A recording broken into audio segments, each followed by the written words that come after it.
Sabe aquele momento que você tem uma ideia ou uma história incrível para contar, mas fica nervoso e aí você não consegue nem ser objetivo, nem engajativo e muito menos claro? É sobre isso que a gente vai falar hoje. Como lidar com o nervosismo, especificamente no Public Speaking. Eu sou a Morgana Trentin, sou vice-presidente da Sociedade de Debates da UFSC em 2026.1, integro o movimento de debates desde maio de 2024 e o Public Speaking desde novembro deste mesmo ano. Atualmente eu sou coordenadora nacional de PS da Condeb e, além disso, eu tenho mais de 15 equipes speaker no meu currículo. Mas mais do que campeonatos, montagem de set ou organização, o que eu aprendi é que cada pessoa é única e que esse nervosismo que está te atrapalhando, na verdade, pode ser a porta de entrada para você descobrir onde estão as suas habilidades.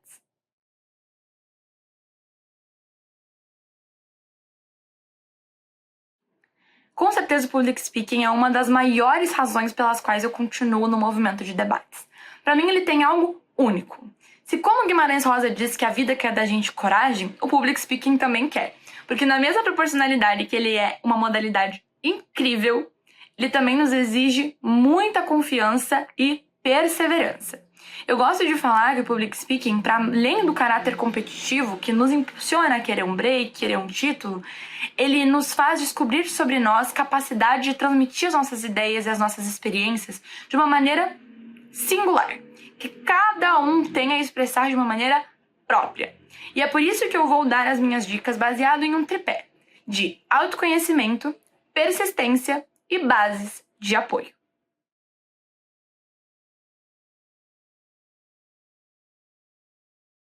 E falando sobre autoconhecimento, é por isso que a minha primeira dica é mapear onde o meu nervosismo aparece.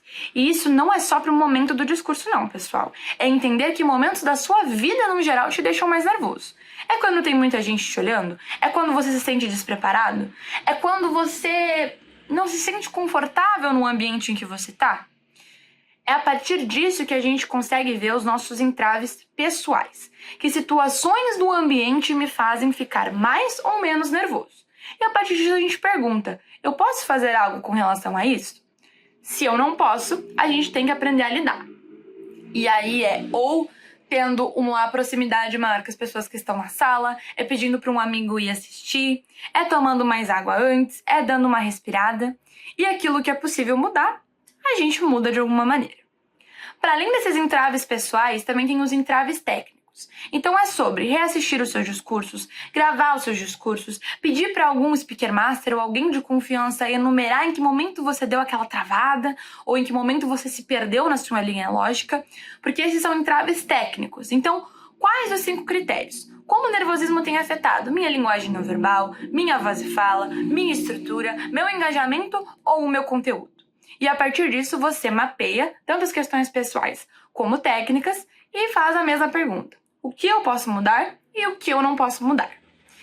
E aí a gente vai para o nosso segundo ponto, as bases de apoio.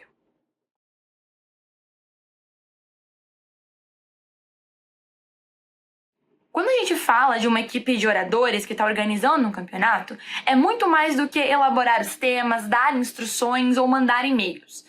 É sobre você ter pessoas que também tiveram uma trajetória, mas agora com um pouco mais de experiência estão ali e podem te auxiliar. Então é sobre falar com as pessoas mais antigas da sua SD, é sobre falar com a coordenadoria de Public Speaking, é sobre falar com os Speaker Masters, né, os oradores mestres iniciados que compõem os campeonatos, justamente para você falar, olha, eu estou passando por essa situação. Você conhece alguém? Ou você já passou por uma situação parecida? Como você acha que eu posso mediar isso? E é por isso que é tão importante a fase de autoconhecimento, de mapeamento, porque você consegue ter perguntas mais específicas, você consegue entender o que você precisa efetivamente melhorar, e isso faz com que a troca seja muito mais produtiva. Então aproveitem as equipes para muito mais do que só ter essa mediação técnica, também ter essa mediação de aprimoramento técnico. E é aí que entra a minha recomendação, que também é uma dica. Participem de campeonatos. A coragem também é sobre a gente se colocar em uma zona de desconforto.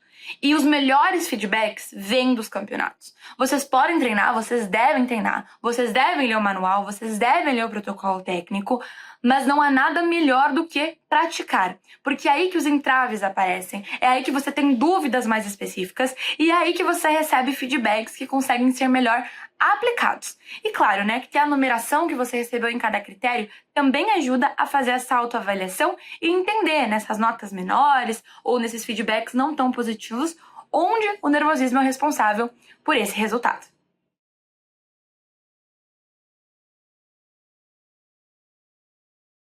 E é falando em resultado que eu trago o meu último tripé, que é a persistência.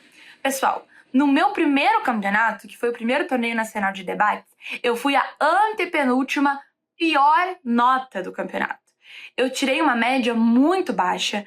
Eu realmente, assim, não entendia muito como a modalidade funcionava. Eu tinha muitos vícios de linguagem. Eu não sabia fazer aplicação de conteúdo. Eu fui pro campeonato sem saber o que era um direto, sem saber o que era um referenciado.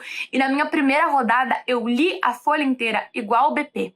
E eu só me lembrei que não podia ler porque depois os outros oradores não estavam lendo. E aí eu percebi que eu também não deveria ter colocado a minha linguagem não verbal virada para uma mesa, né? Mas se tem uma coisa que eu sou muito grata por ter tido foi persistência, resiliência, autoconhecimento e as bases de apoio.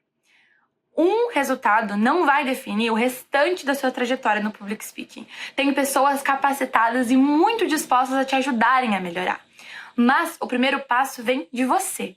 É sobre entender o que você precisa estudar mais, o que você quer melhorar. E mais do que esses resultados que vão vir para o âmbito de competição, a persistência também vai refletir na sua vida.